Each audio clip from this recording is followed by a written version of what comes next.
We're a tribe of warriors. In ancient times, we were responsible for patrolling and defending all of Natlan.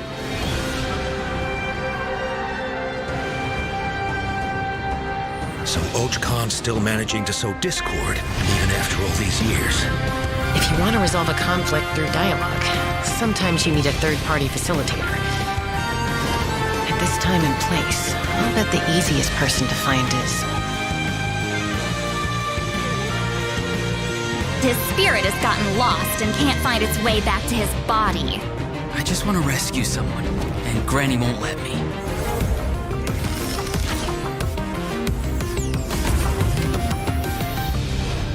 "500 years later, and it's resurfaced again.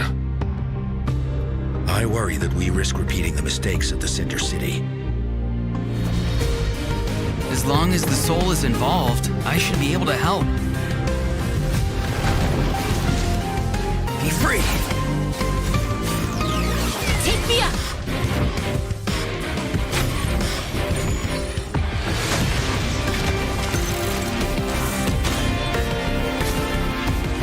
Time to say hello! Knock him down. It's either your end or mine! Before the final moment truly arrives, we must fight harder than ever.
Hey travelers, welcome to the Genshin Impact version 5.2 special program. I'm Gabe from the Loke team. And I'm Kai. We meet again. Whoa, a Cuckoosaur. Want to join us? Hey, don't be shy. Come out and say hello. I'm not sure what that meant, but it was adorable. She approves of your compliment. Hey, I didn't know you could speak Saurian. Oh, I can't, but I can make an educated guess based on her body language. Whoa, are all Cuckoosaurs as friendly as this one? Adult Cuckoosaurs are usually very proud creatures, but there are always exceptions. Well, since our Cuckoosaur friend kicked things off for us, I know just the place to start. The Flower Feather Clan. All right, let's do it. Cuckoosaurs live among the Flower Feather Clan, which is suspended high above the mountains. This is a tribe of warriors, and most of their people can command the power of the skies. It was the Flower Feather Clan's ancient duty to patrol and safeguard the entire region of Natlan. As elite special forces, their job was to detect threats, disseminate intel, and quickly neutralize any dangers to the nation. Though the circumstances are different now, the tribe never forgot its origins. They still hold trials to assemble the fastest teams in the tribe. The trials test a pilot's skill and teamwork with the Cuckoosaurs.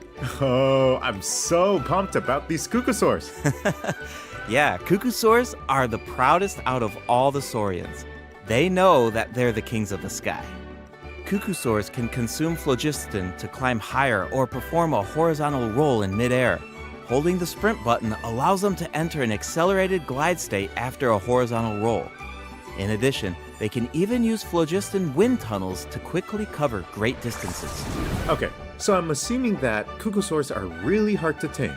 Yeah, that's true. You need to prove yourself in some worthwhile feat, like demonstrating exceptional archery skill during flight. That's the only way to become a true Cuckoosaur rider. Wow, that's so strict. Yeah, tell me about it. But okay, now that we've got a glimpse of the Flower Feather Clan, It's time for a quiz. What? Already? Yep, I hope you're prepared. Every tribe in Natlan has a unique way of communicating with their Saurian companions. The members of the Flower Feather clan use a special item to summon their Cucusaurs. What is that item? A basket filled with their favorite foods? Here's a hint. We just saw the answer in the previous video. Oh, I remember now. Horn. Ding ding ding! Cucusaurs live far from the tribe and from each other, so in order to summon them, the tribespeople use whistles and horns to produce loud noises. So there's your overview of Cucusaurs. Maybe they sound a little unapproachable compared to other Saurians, but don't worry, travelers. If you get into a tough situation, then Chasca, the Flower Feather clan's expert peacemaker, can help mediate the conflict. Knitch mentioned that her method of mediation is silencing both parties. Is that true? Well, that's only in special cases. Most of the time, Chasca barely needs to intervene. Everyone knows what she's capable of, so people usually find a way to set aside their differences when she shows up. Oh, so she doesn't just handle conflicts between humans and Saurians. She keeps the peace between people, too. Exactly. Chasca was corrupted by abyssal power as a child, so she has a strong compulsion to fight, but she knows how to rein it in. Right. I heard that she was abandoned as a baby. It seems like she's been through a lot. Yeah, but luckily for her, the Cucusaurs took her in and raised her as one of their own. In addition to hunting and flying, Chasca gained a lot of unique combat experience from her Saurian childhood. When Chasca is in your party, defeating monsters will restore phlogiston to your party. While she's in the Night Soul's blessing state, Chasca can ride and control her gun like a Cucusaur. The Soul Sniper doesn't just increase her movement speed and resistance to interruption, it also allows her to get a better angle on her enemies. Wow, that mid-air perspective is so cool. It seems so liberating. Yeah, and Chasca's fierce when she's in the zone. In the Night Soul's blessing state, Chasca's normal attacks deal animo damage to enemies in front of her. Unleashing a charged attack in this state will cause Chasca to enter a special aiming mode. This allows her to lock onto a set number of enemies within range and fire up to 6 Shadow Hunt shells, which deal animo damage upon impact. In addition, for every Pyro, Hydro, Cryo, or Electro character in your party, one of Chasca's Shadow Hunt shells will undergo an elemental conversion to deal the corresponding type of elemental damage. Whoa, no way! So Chasca can directly deal other types of elemental damage based on the characters in her party. And since she's an animal character, she can swirl them at the same time. That's awesome! Yeah, I know, right? Her elemental burst has a similar function too. Chasca fires a gale-splitting Soulseeker shell during her burst, which deals animo damage. The attack then splits into 6 Soulseeker shells, which continue to attack nearby enemies. These shells can also undergo elemental conversions. That's so cool! No wonder she's one of the strongest warriors in her tribe. Speaking of her tribe, the warriors from the Flower Feather clan are formidable for sure, but we should also shed some light on those who aren't as skilled. Oh, are you talking about the wingless? That's what the tribe calls people who fail the flight trials, right? They're the challengers who fail to earn the recognition of a Cucusaur. Exactly. But the name doesn't indicate that those people are weak or deserve to be cast aside. The Flower Feather clan has its own definition of strength. There's a tacit understanding that the wingless are supposed to be protected until they can fly by themselves. But that assumption is challenged in Tribal Chronicles Tlalocan. Someone will dare to ask, what if you didn't need a Cucusaur to fly? If you could change the rules, then maybe there wouldn't be any wingless to begin with. Now, whether that's the right path is for us to discover. Chasca will also be there to help us find the answer.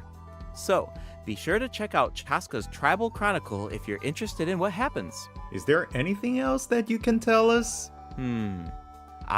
Remember how I mentioned that Chasca was raised by Cucusaurs? Yeah, tell us about it. Her Saurian mother will make an appearance in this quest. Even though she's joined human society, Chasca still goes to visit her Saurian mother on occasion, especially when she needs some help with a tough situation. Oh, so Chasca still has the soft side, even though she's a fearsome warrior. Definitely. The Flower Feather Clan is also the setting for the Archon Quest Chapter 5 interlude, All Fires Fuel the Flame. The tribe is facing a crisis, and they'll need the travelers' help to find a solution. What kind of crisis? Well, the Flower Feather Clan suffered the worst of the abyssal contamination during the battle in version 5.1. It's not just the human body that can't withstand high concentrations of abyssal power. For most people, it also damages the mind. Many members of the Flower Feather Clan are suffering from the mental repercussions of the abyss, and the tribe is in desperate need of aid. Ian-san will be there too. After rebuilding her own tribe, the Collective of Plenty, she's traveling around Natlan to help those in need. The people of Natlan really value unity, don't they? No one fights alone. Right. That's one of my favorite things about Natlan. Oh, wait. It looks like the captain will also be there. Yes, the captain will also offer help to the tribe. You may pick up on some interesting information if you pay close attention to what he has to say. The captain rarely gives away too much information in his regular interactions, but his secrecy here seems a little peculiar. So keep an eye out, but of course, restoring Natlan's fighting spirit remains the top priority. After all, the war isn't over yet. The abyssal contamination is still around, and we have a very important battle ahead. Natlan needs mental fortitude more than ever before.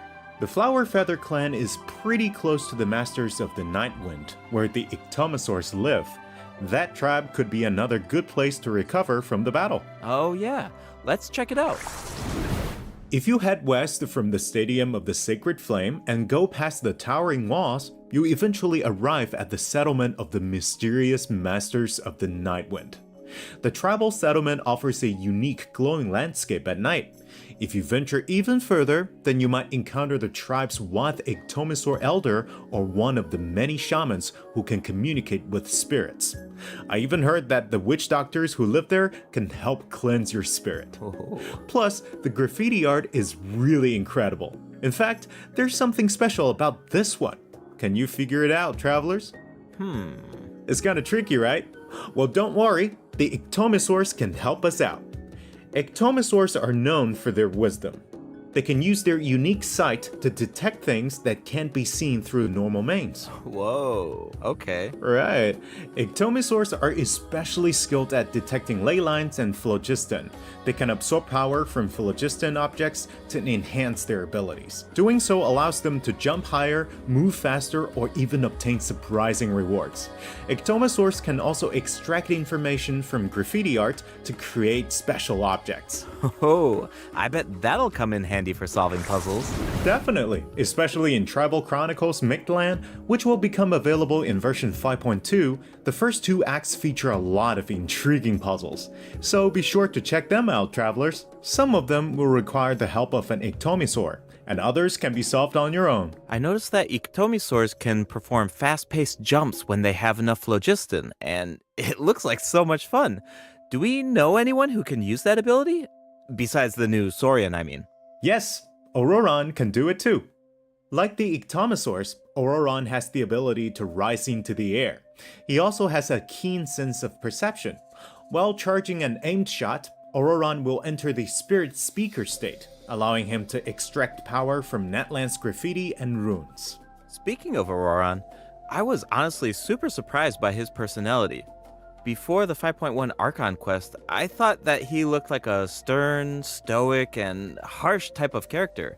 But as it turns out, he's just a sweet kid. Yeah, it's kind of unexpected, right?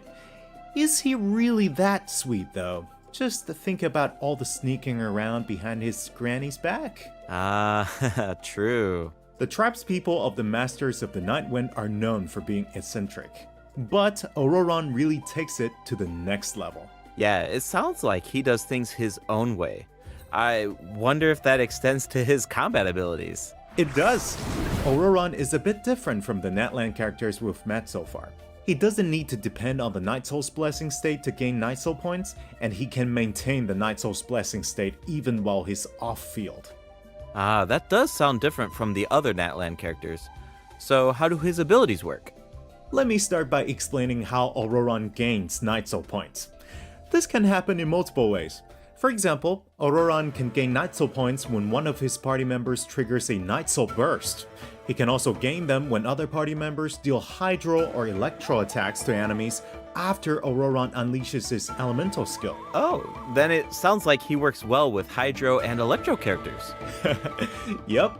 And in combat, when enemies take damage from electro-charged reactions or other party members deal Night Soul aligned damage, Ororon can consume Night Soul points to enter the Night Soul's blessing state and trigger the Hypersense effect, dealing electro damage. Oh, I see. So you need to pair him with the right characters if you want him to gain Night Soul points, enter the Night Soul's blessing state, and trigger the effect. Exactly. Though I should mention that Ororon doesn't need to be on the field to trigger the Hypersense effect. Wait, he can trigger it even while he's off-field? That sounds really useful. Totally. His elemental burst provides a convenient way to deal damage and support your party. Ororon performs an ancient reach roll with his burst to summon a supersonic Oculus, which taunts nearby enemies to draw them in. Once they're up close, the Oculus releases a sound wave to deal damage. That should be great for crowd control. Yes! With Ororon in your party, dealing with large groups of enemies should be a lot easier. And speaking of making things easier, Ororon can also improve the exploration experience by boosting the gliding speed of your characters. Awesome. Ororon really cherishes his friends. With a little teamwork on his side, I'm sure victory will always be within reach. Cool. So we introduced two of the upcoming regions in this update, the Flower Feather Clan and the Masters of the Nightwind. But there's more.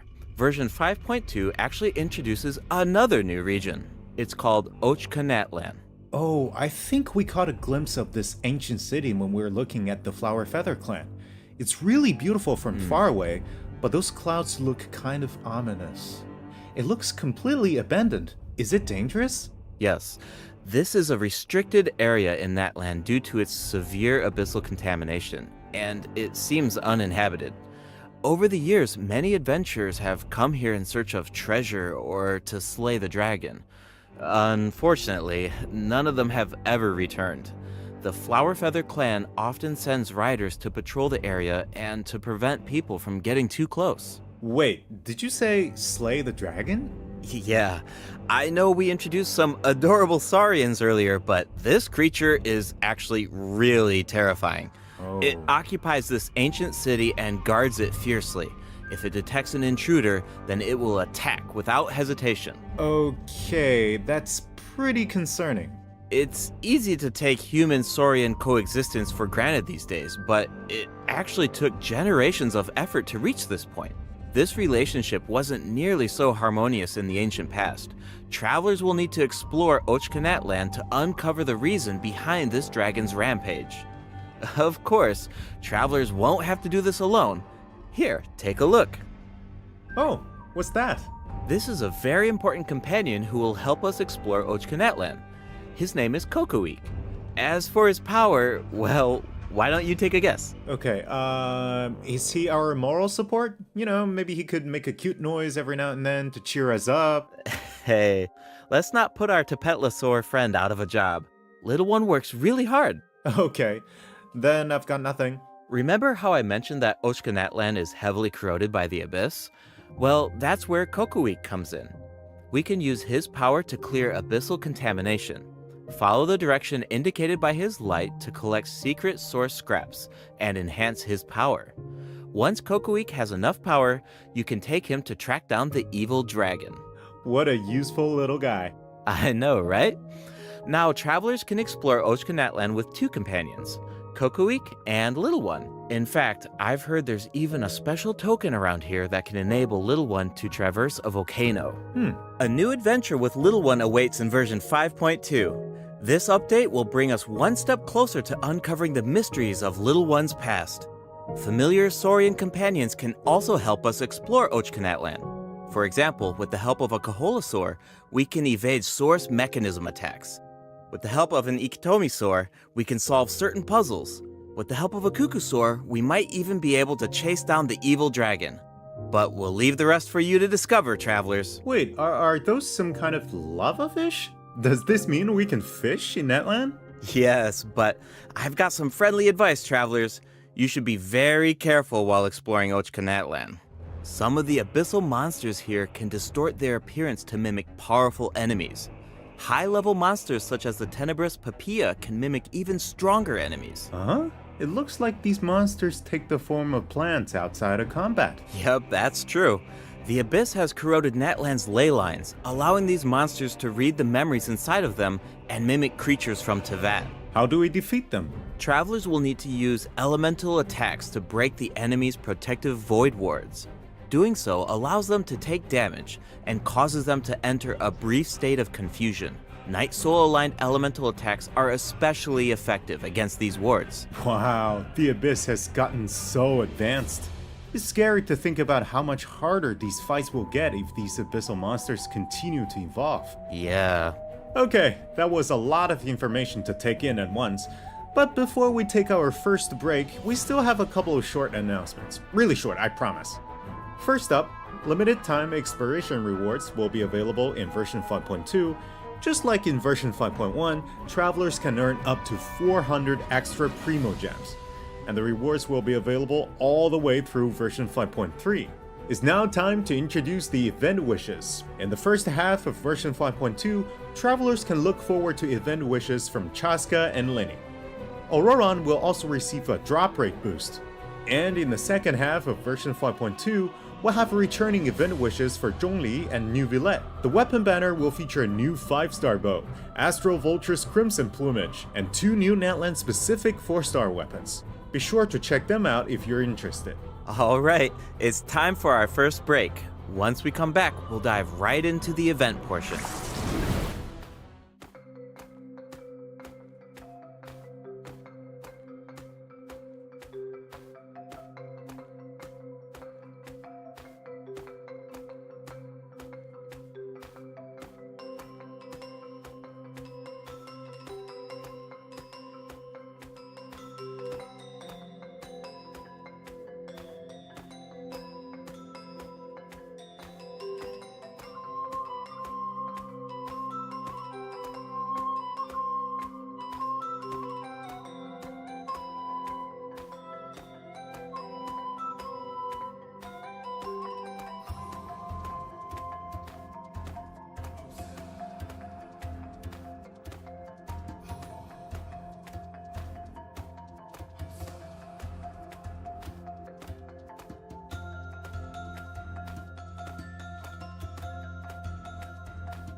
Welcome back, travelers.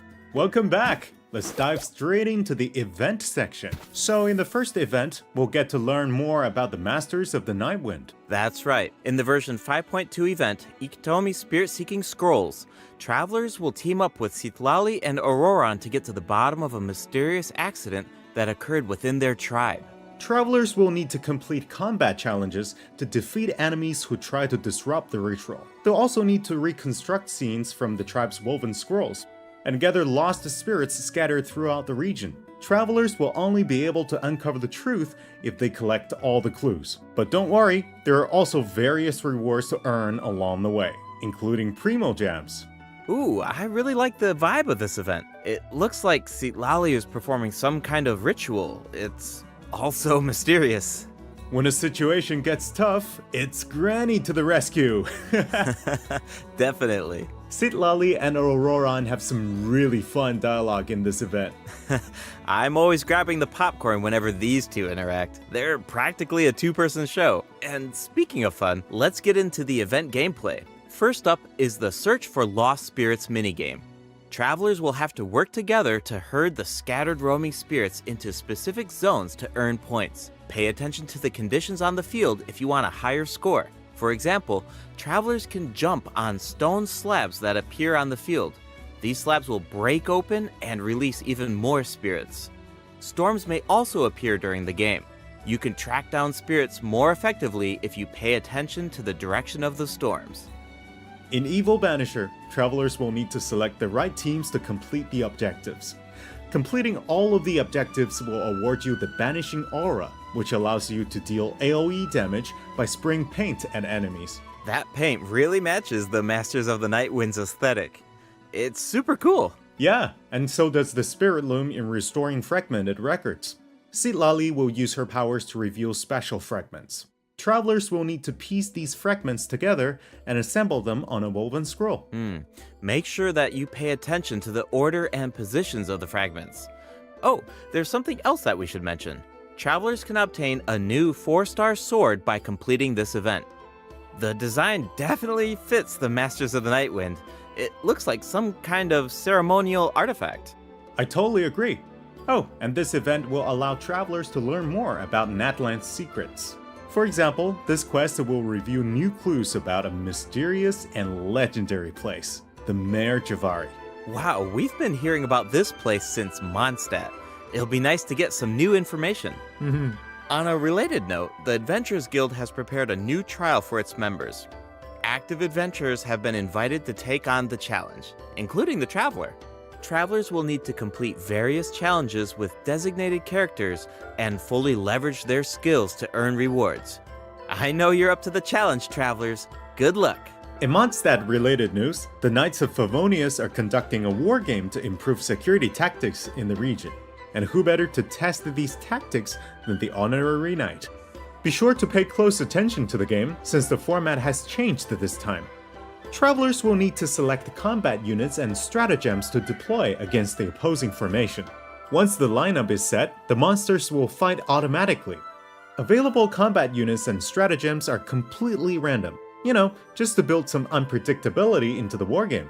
The chances of encountering elite combat units increases as the wargame progresses. Even more elite monsters will be available for travelers to use. It's a volatile environment, so do your best to win as many rounds as possible, earn wargame medals, and collect the rewards. Alright, let's keep the excitement rolling in this next event. We actually have a demo, so please take a look. Oh, looks like they're selecting tactics. Double damage? That sounds powerful. Whoa, it's automated. Cool! The elemental reaction effects are completely different. This brand new heated battle mode is called Automatic Artistry. Powerful support cards have been added for nearly every elemental reaction. Choose cards that align with your strategies to trigger powerful elemental reactions. The effects will change depending on how you play. In addition, the overall gameplay is very laid back. Characters will automatically duel each other, and skill animations are now shorter in length. Wow, it's like we got a whole new Genius Invocation TCG after coming back from Natlan. Talk about whiplash. That's right. Even if you've never played Genius Invocation before, I really recommend checking out this new gameplay mode in version 5.2. The new version will also bring a few updates to regular Genius Invocation TCG. Do you ever feel a little cooped up while you're playing card games? Well, don't worry about that. Our next event will give travelers the opportunity to enjoy the great outdoors. In Claw Convoy, travelers will need to help Lamia track down some adopted animals. Travelers will be able to see the animal's point of view by using a special tool. Once you've managed to deduce their location, you'll be able to track them down. Once the animals are safe and sound, travelers will receive a gift from the mysterious figure who adopted them. I feel like Ororon would really shine in this event. He's definitely an animal lover. I can see that. I'm sure that he would jump at the chance to meet animals from other nations. Yeah. Finally, the Leyline Overflow event will return in version 5.2. If you need Mora or character EXP materials, then keep an eye out. Alright, let's dive into some updates and game optimizations. First up is the change to the Imaginarium Theater. Previously, travelers would be returned to the theater lobby after completing a challenge and have to reopen the Fantasia Tome to continue. Travelers provided feedback that this setup interrupted their experience. So, this will no longer be the case in version 5.2. Now, after finishing a battle, all you need to do is click Next Act if you want to keep fighting.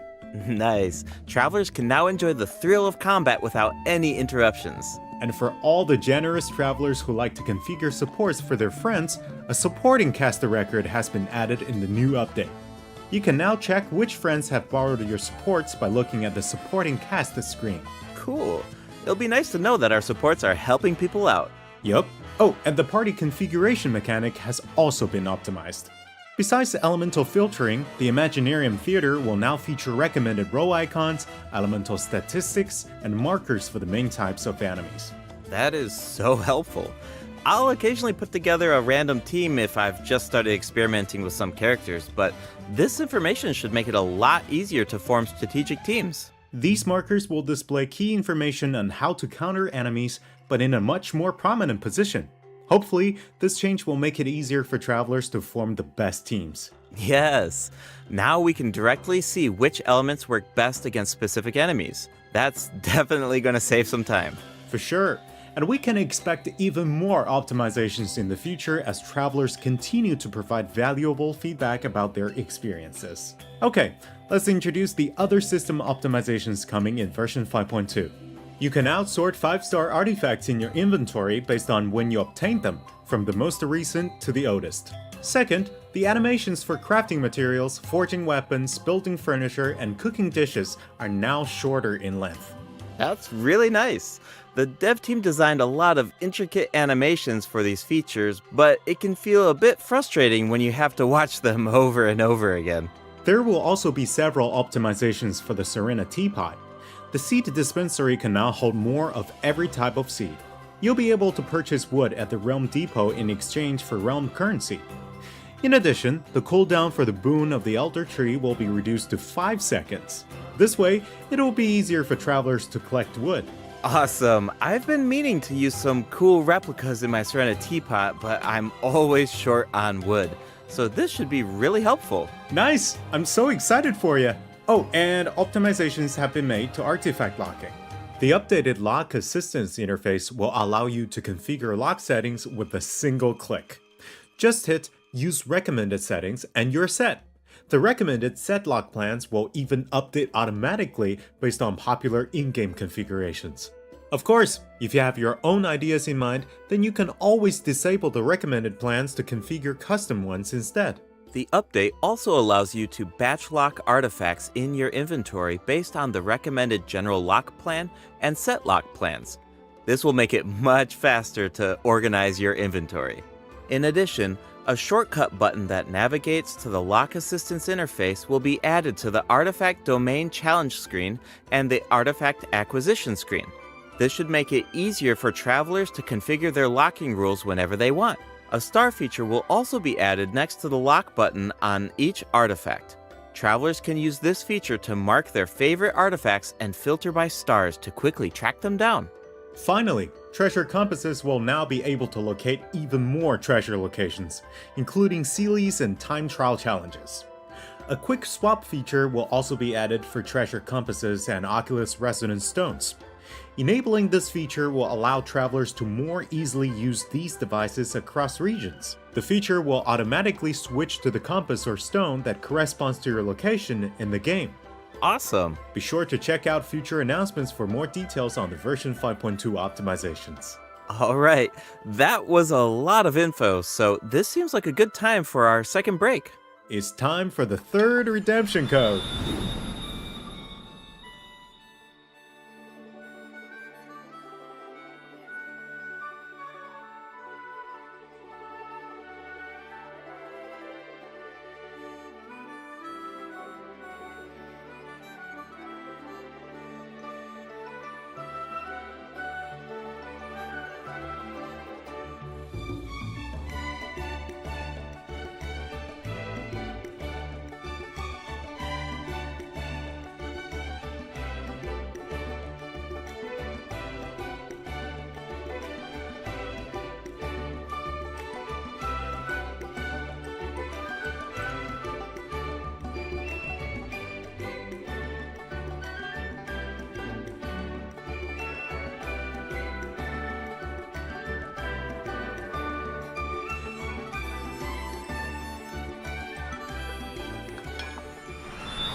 Welcome back, travelers! What else do we have on the agenda, Gabe? We have some very exciting news to share.